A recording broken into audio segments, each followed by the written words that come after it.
If you're stuck in a rut in life and you want to break free from it, watch this video. I'll give you the exact steps of how to do that and how to create a life that you love. My name is Lewis Huckstep. If you're new to my content, I'm a coach, I'm a speaker, I'm an author. I've written the book, The Inspired Life Method. Go grab yourself a copy.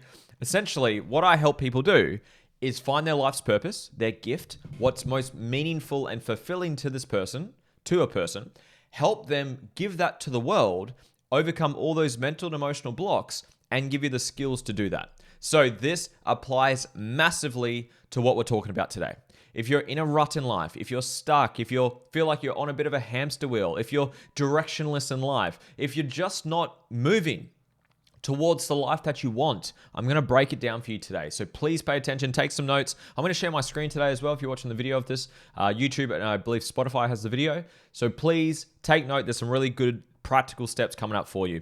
Before I start, one massive favor is if you could just like this video and subscribe. It helps more than you realize. The more subscribers and likes and engagement, YouTube and the platforms share it around, I get to help more people, and it takes literally 2 seconds of your time. Thank you in advance. Let's begin. So where I want to start with this is actually Tony Robbins. So I love Tony Robbins. I started with Tony 10 years ago when I first started my self-development journey. And Tony, he talks about changing your state. He uses that term a lot. So he says, emotion is created by motion.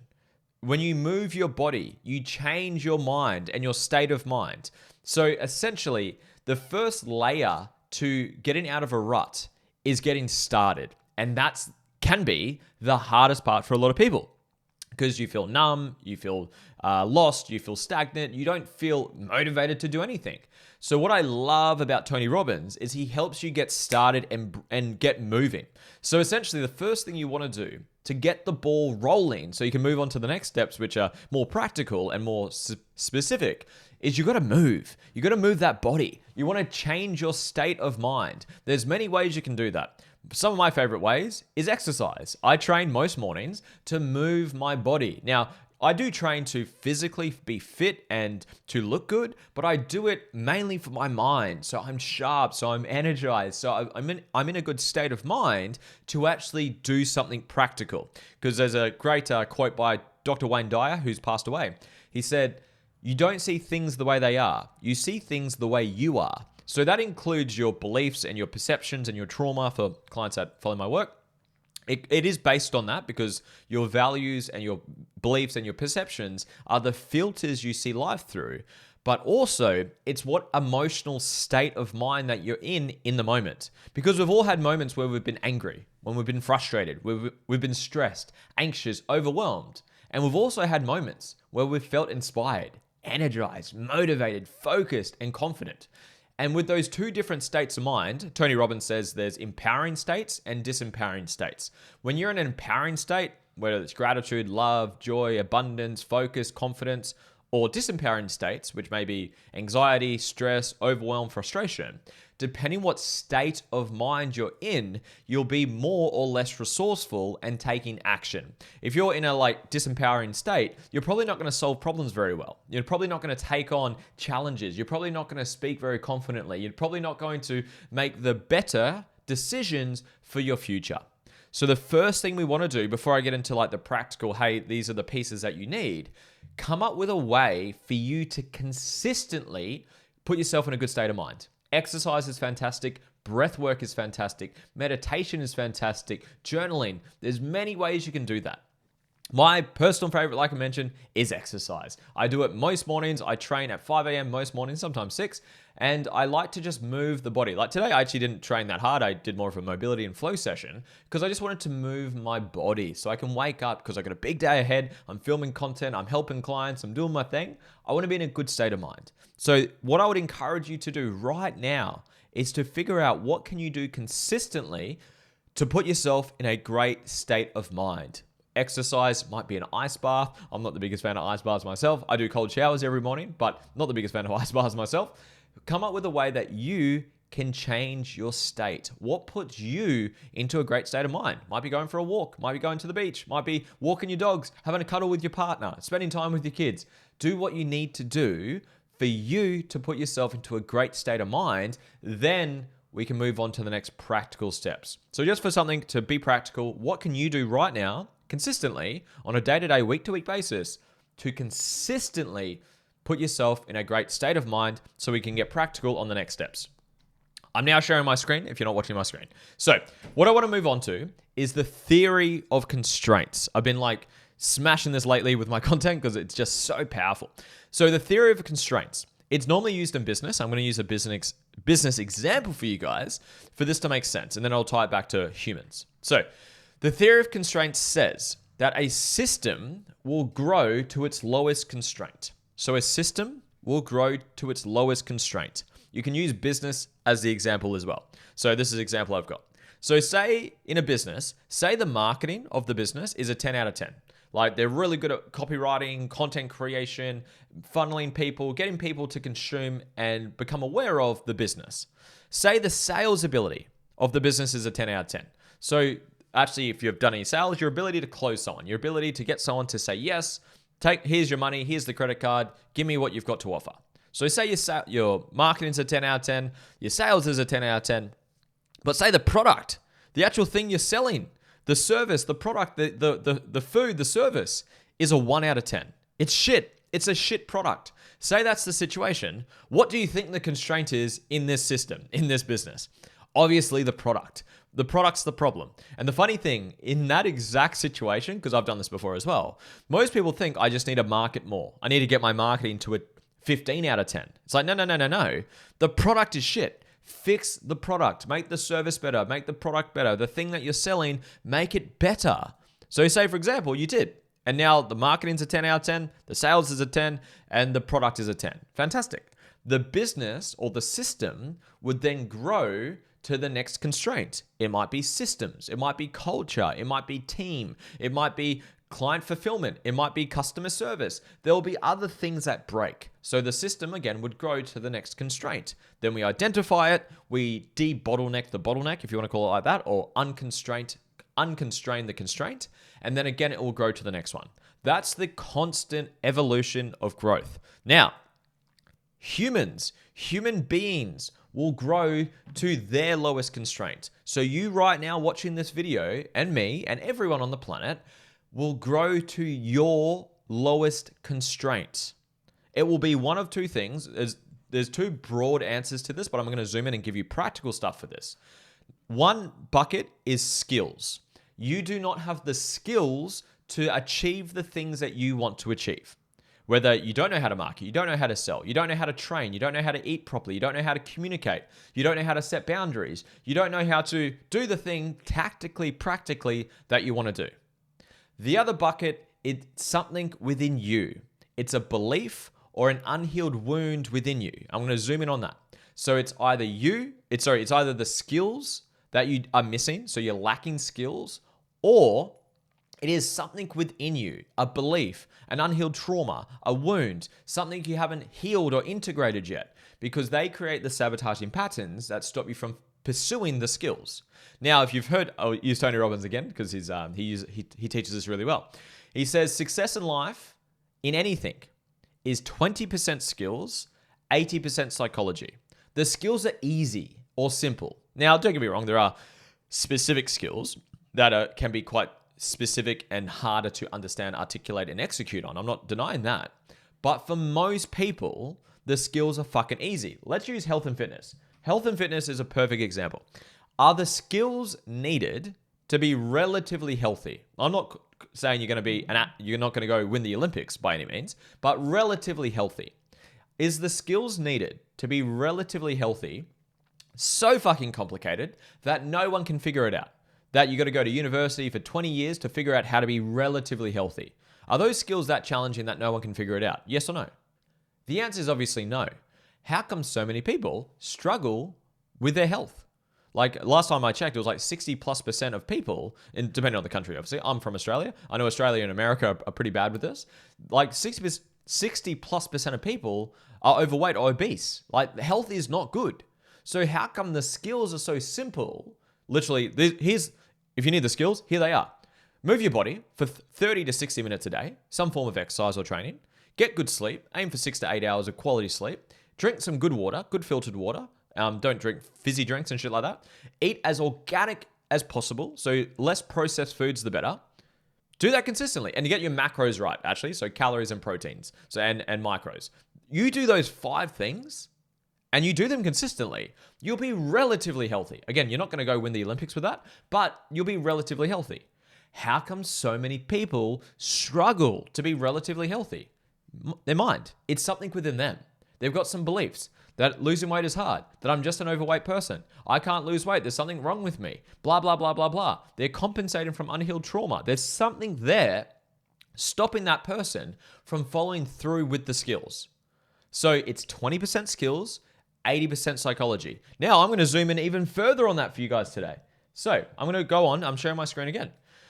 So this is my model. So if you guys don't know who I am or what I do, this is the inspired life method. These are all the pieces you need to have a life that you're inspired by, to have a life on your terms, to have a life that is your dream life. This is all the pieces you need. You need the skills. So I'll wrap that up quickly because skills are the simpler part. So skills, one of the biggest skills that I've seen across every successful human that I've ever studied, learned from is planning. They have some level of planning. Now, some people have different structures of planning. Some people use 12-month goals, 5-year goals, 10-year goals. Some people use 90-day goals. Some people don't have written down goals, but they have a vision of what they are, and they're roughly figuring it out. But every single human that I've ever studied and learned from who's been successful and become a visionary and created a life that they love have some level of planning there. They have some direction. They have some strategy to bring their life, their dream, their vision to life. Then we go into technical and soft skills. The thing is, there are infinite amount of skills, right? Whether you want to be a builder, you want to be a painter, you want to be a coach, you want to be a speaker, you want to be an artist. There's unlimited amount of skills, but I break them into technical skills and soft skills. That's the skills component. Those are what you need to figure out or learn to be able to create a life that you love and get out of the rut that you're in. Because you might be missing this. You're like, you know what? I just feel lost. I don't know where I'm going. I don't know what to do. I'm lacking clarity on what I need to do to move forward. This will solve that for you.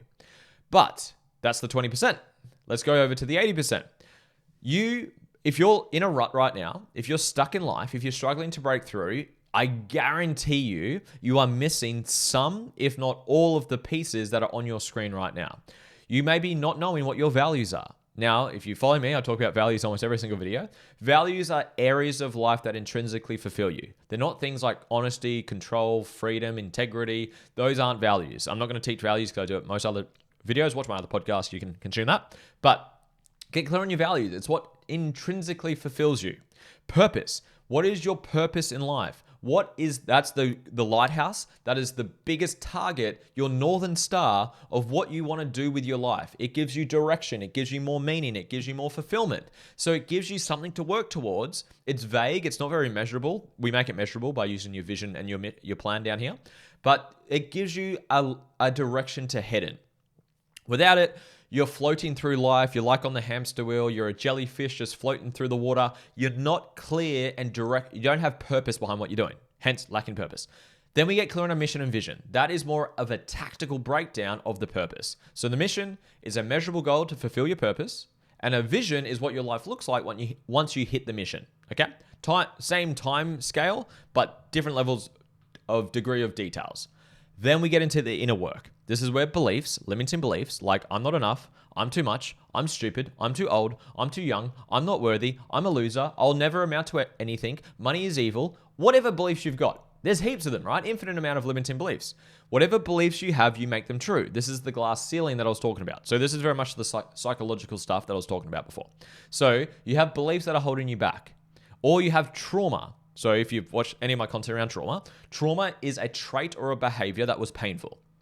And what you do, you get triggered by it, you unconsciously try to avoid it and protect yourself from it. I'll use criticism as an example. That's a common one I've seen. There's rejection. There's 4,628 traits that human beings can do. So it might be abandonment, rejection, manipulation, control, criticism, anger, lying, list goes on. So whatever wounds you have, you get triggered by them, and you try to protect yourself from them unconsciously. And there's other layers to it. Let's use criticism. Say you've been criticized before. That's a wound of yours. Now, to protect yourself from getting criticized, you will do things to protect yourself from potentially experiencing it again. As an example, I'm not going to go after my goals. I'm not going to post content on social media. I'm not going to speak my truth. I'm not going to set a boundary. I'm not going to insert whatever you want to do, because if I do that, I'll get criticized. You're unconsciously sabotaging your goals to protect yourself from your trauma. That's what's playing out. That's the glass ceiling. These ones, the inner work is the glass ceiling. It's like, say you've got the skills. Let's use the overweight person again. So say someone can't lose weight, but they've got the skills. They know they're going to move their body, do some exercise, drink some water, eat their calories right.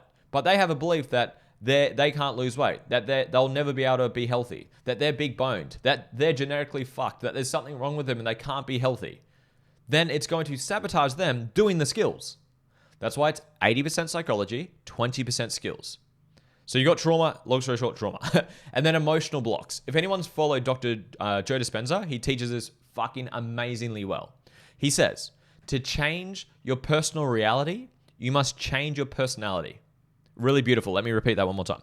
To change your personal reality, you must change your personality. And he says two things. He says, thoughts are the language of the mind. Emotions are the language of the body. So you'll see beliefs and perceptions. That's what trauma is. Trauma is the perception. So beliefs and trauma is all about the mind, but it can be stored emotionally. So that's why we want to work with the head for the thoughts, but also address the body or the nervous system, which is the emotions.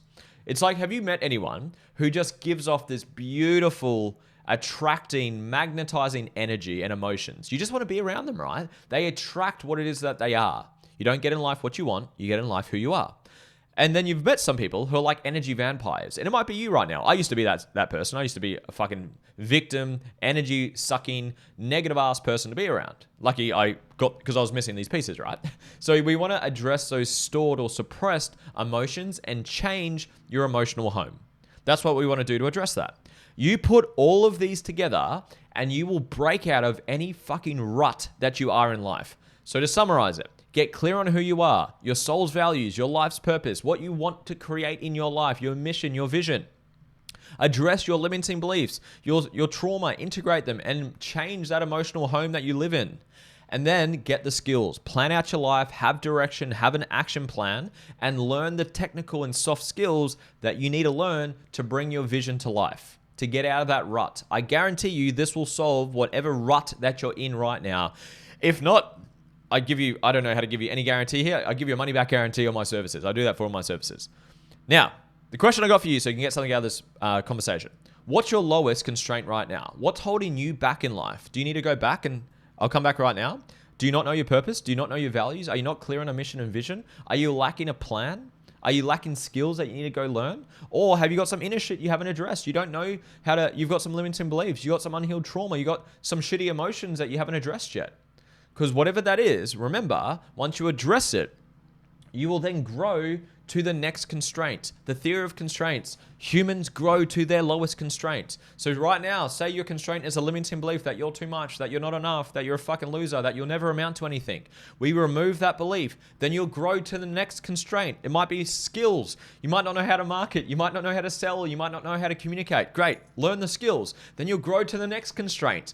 You repeat that indefinitely. That's what growth is. I hope you can feel my excitement because I wish I had this when I was younger. I built this for myself. You become the person you needed when you're at your lowest. That's what purpose is, by the way. That's how I teach purpose. So that's what I needed when I was in a rut. So I hope this can get you out of any rut, or you're feeling stuck, you're feeling lost, you're feeling like you're directionless, you're feeling like you're sabotaging, you feel like you're hitting a glass ceiling. This will solve it for you. You just need those pieces we just went through.